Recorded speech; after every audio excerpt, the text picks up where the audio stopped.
질서에 순종하기.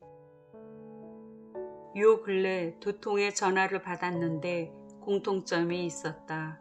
질서에 대한 부분이었다.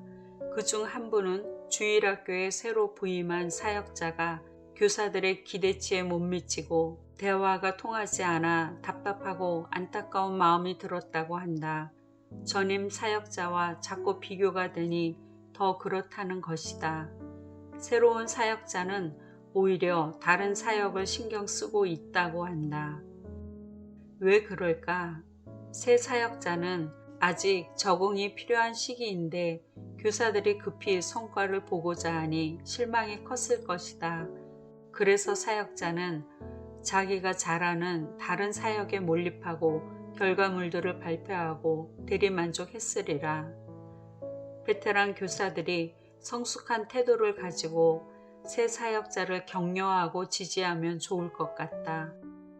그런데 전임 사역자가 주일학교 교사들의 카톡방에 아직도 함께하고 있어 더 비교가 되고 있다고 했다. 이건 질서에 어긋나는 것이 아닐까?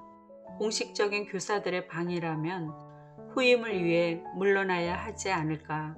아무래도 전임 사역자가 주일학교에 대해 더 많은 경험과 지식이 있다 보니 교사들은 카톡방을 통해 여전히 전임 사역자를 의지하고 추켜 세우는데 어떻게 새 사역자가 그 자리에 들어갈 수 있을까?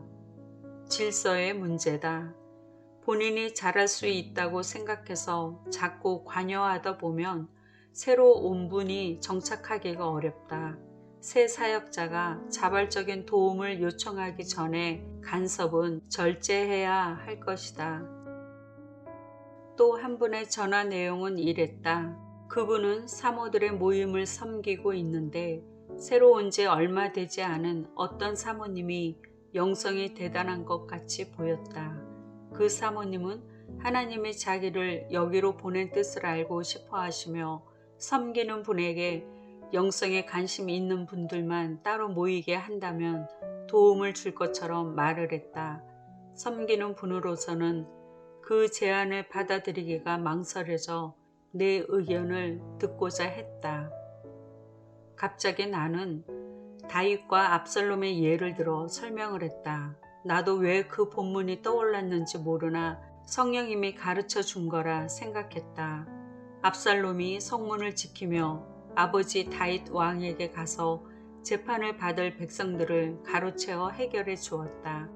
그러자 압살롬은 이스라엘 백성의 마음을 훔치게 되었고 결국 다윗을 배반하여 반란을 일으켰다.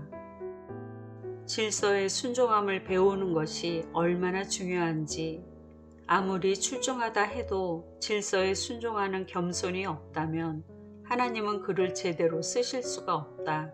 자기 의견이 더 뛰어나고 자기에게 있는 은사가 더 훌륭해도 하나님은 그것을 보는 게 아니라 그럴지라도 질서에 순종하는지에 더 관심이 있으시다.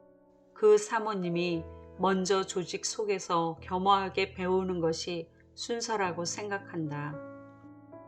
내가 새댁일 때 구역 예배에 갔던 일이 생각난다.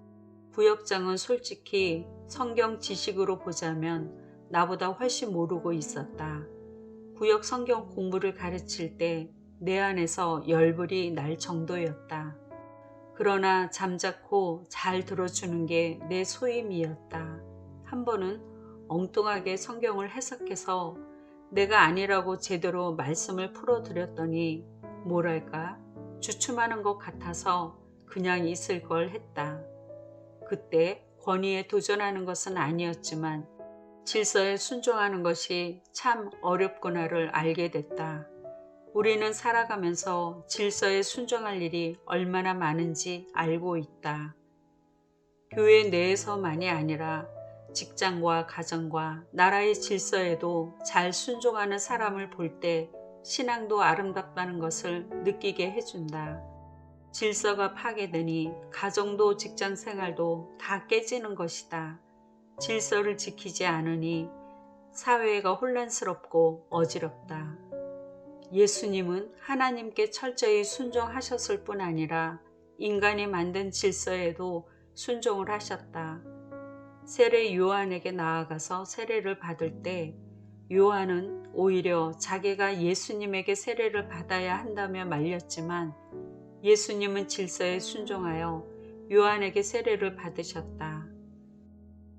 성전세를 내라고 하는 자들에게 하나님의 아들로서 내지 않을 수도 있으나 질서에 순종하여 세금을 내셨다.